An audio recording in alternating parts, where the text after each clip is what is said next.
ನಮಸ್ಕಾರ ಎಲ್ರಿಗೂ, ನಾನು ರೂಪಾ. ಇವತ್ತಿನ ವಿಡಿಯೋದಲ್ಲಿ ಶಾವಿಗೆ ಉಪ್ಪಿಟ್ಟು ಹೇಗೆ ಮಾಡೋದು ಅಂತ ನೋಡ್ಕೊಂಡು ಬರೋಣ. ಮೊದಲಿಗೆ ನಾನು ಈರುಳ್ಳಿ ಕಟ್ ಮಾಡಿ ಇಟ್ಕೊಂಡಿದ್ದೀನಿ, ಹಸಿಮೆಣಸಿನ್ಕಾಯಿ ಕಟ್ ಮಾಡಿ ಇಟ್ಕೊಂಡಿದ್ದೀನಿ, ಕರಿಬೇವು ತೊಗೊಂಡಿದ್ದೀನಿ, ಕೊತ್ತಂಬರಿ ಸೊಪ್ಪು ಕಟ್ ಮಾಡಿ ಇಟ್ಕೊಂಡಿದ್ದೀನಿ. ನೋಡಿ ಈ ಥರ ಸಣ್ಣ ಕಟ್ ಮಾಡಿ ಇಟ್ಕೊಂಡಿದ್ದೀನಿ. ನಿಂಬೆ ಹಣ್ಣಿನ ರಸ ತೊಗೊಂಡಿದ್ದೀನಿ. ಫ್ರೆಶ್ ಆಗಿರೋದು ಬಟಾಣಿ ತೊಗೊಂಡಿದ್ದೀನಿ. ಅನಿಲ್ ಶಾವಿಗೆ ತೊಗೊಂಡಿದ್ದೀನಿ. ಪಾತ್ರೆಯಲ್ಲಿ ನೀರು, ಗ್ಯಾಸಿನ ಮೇಲೆ ನೀರು ಇಟ್ಕೊಂಡಿದ್ದೀನಿ. 1 ಸ್ಪೂನು ಉಪ್ಪು ಹಾಕ್ತಾ ಇದ್ದೀನಿ. ಸ್ವಲ್ಪ ಎಣ್ಣೆ ಹಾಕ್ತಾ ಇದ್ದೀನಿ. ಒಂದಕ್ಕೊಂದು ಅಂಟಿಗೆ ಬಾರ್ದು, ಅದಕ್ಕೋಸ್ಕರ ಎಣ್ಣೆ ಹಾಕ್ತಾ ಇದ್ದೀನಿ.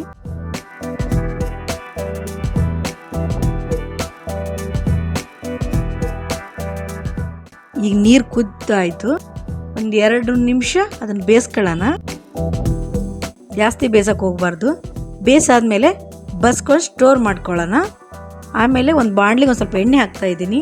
ಎಣ್ಣೆ ಕಾದ ತಕ್ಷಣ ಕಡಲೆಬೇಳೆ,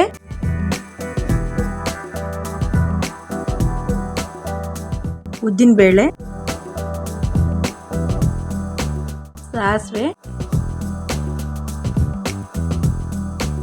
ಬ್ರೌನ್ ಬರೋವರೆಗೂ ಸ್ವಲ್ಪ ಆಡ್ಸೋಣ. ಕರಿಬೇವು ಹಾಕ್ತಾ ಇದ್ದೀನಿ. ಹಸಿಮೆಣಸಿನ್ಕಾಯಿ ಹಾಕ್ತಾ ಇದ್ದೀನಿ. ಈರುಳ್ಳಿ ಹಾಕ್ತಾ ಇದ್ದೀನಿ. ಸ್ವಲ್ಪ ಬಾಡಿಸೋಣ.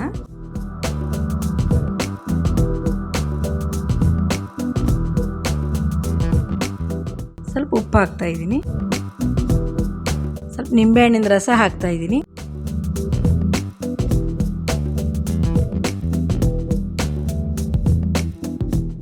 ಸ್ವಲ್ಪ ಫ್ರೈ ಮಾಡ್ಕೊಳ್ಳೋಣ. ಸ್ವಲ್ಪ ಬೆಲ್ಲ ಹಾಕ್ತಾ ಇದ್ದೀನಿ. ಹಸಿ ಬಟಾಣಿನ ಹಾಕ್ತಾ ಇದ್ದೀನಿ.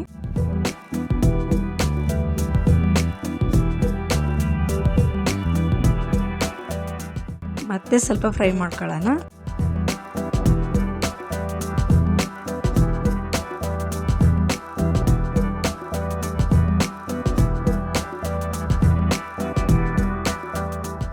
ನೋಡಿ, ಬಸದ ಶಾವಿಗೆ ಇಟ್ಟಿದ್ನಲ್ವಾ, ಅದನ್ನು ಒಗ್ಗರಣೆಯಲ್ಲಿ ಹಾಕ್ತಾ ಇದ್ದೀನಿ. ನಿಧಾನಕ್ಕೆ ನಾನು ಕಲಿಸ್ತಾ ಇದ್ದೀನಿ. ಸ್ವಲ್ಪ ಸ್ವಲ್ಪನೇ ಮೇಲ್ಮೇಲಿಂದ ಕಲಿಸ್ತಾ ಬರಬೇಕು. ಒಂದೇ ಸರಿ ನಾವು ಕಲಿಸ್ತಾ ಹೋದರೆ ಅದು ಒಂದ್ಕೊಂದು ಅಂಟ್ಕೊಂಡ್ಬಿಡುತ್ತೆ. ನೋಡಿ, ಎಲ್ಲ ಕಲಿಸಿ ಆಯ್ತು. ಇವಾಗ ಎಷ್ಟು ಚೆನ್ನಾಗಿ ಬಂದಿದೆ. ಮನೇಲಿ ದೋಸೆ, ಪಡ್ಡು, ಇಡ್ಲಿ ಬೇಜಾರಾಗಿದ್ದರೆ ಅರ್ಧ ಗಂಟೆಯಲ್ಲಿ ಶಾವಿಗೆ ಉಪ್ಪಿಟ್ಟು ಮಾಡ್ಕೋಬೋದು. ಇದೇ ಮೆಥಡಲ್ಲೇ ನೀವು ಅರ್ಧ ಗಂಟೆಯಲ್ಲಿ ಶಾವಿಗೆ ಉಪ್ಪಿಟ್ಟು ಮಾಡಿಕೊಂಡ್ರೆ ಮನೇಲೇ ಮಕ್ಕಳಿಗೂ ದೊಡ್ಡವ್ರಿಗೂ ಎಲ್ಲ ತಿನ್ಕೋಬೋದು. Thank you.